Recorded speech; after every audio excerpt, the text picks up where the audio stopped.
এই যে স্কুল মার্কেটের অবস্থা দেখেন, মোল্লা বাজার। এটা তো ভয়াবহ অবস্থা। এই যে দেখেন, ঘরের ভিতরে পানি ঢুকছে।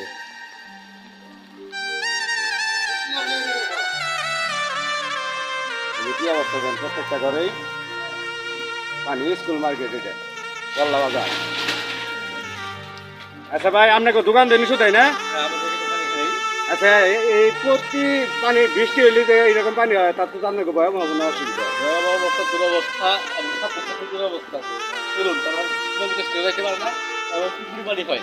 ওই যে আরেক মুরব্বী বসে রয়েছে, দোকান প্রায় হাঁটু পানি দোকানের ভিতরে, গ্যাসের দোকানের ভিতরে পানি, এই বিস্কুটের দোকানের ভিতরে পানি যে দর্শক এখানে।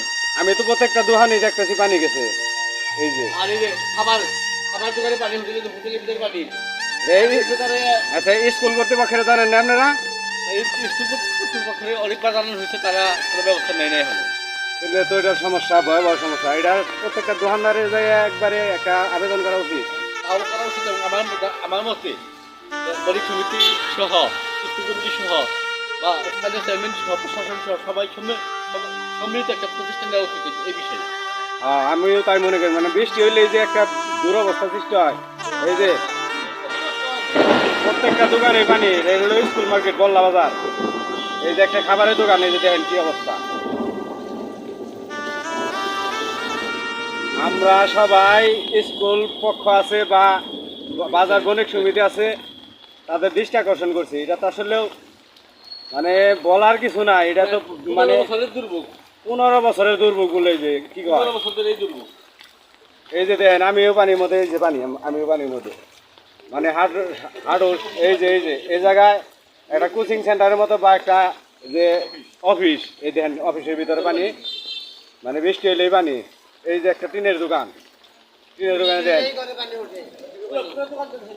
এই যে পুরা দোকানের ভিতরে পানি।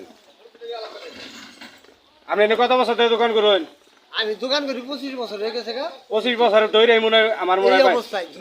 তাহলে স্কুল কর্তৃপক্ষের জানাইছেন তো? জানে। তারপরে কিছু কোনো পদক্ষেপ নাই? না, পদক্ষেপ না। স্কুল জানে, কমিটি জানে, বেশি জানে। আর এটা বাস্তব, এটা চোখে দেখতেছে না। হ্যাঁ, এটা তো চোখে দেখার মতো জিনিস। এই যে দেখেন, এই যে একটা টিনের ঘরের ভিতরে পানি। কি একটা অবস্থা, এই যে বিদিকিচ্ছ অবস্থা। এই তিন ভিজলে না শুকানো যায়। এই টিন ভিজলে তো জং আসতে পারে বা নানান সমস্যা হইতে পারে।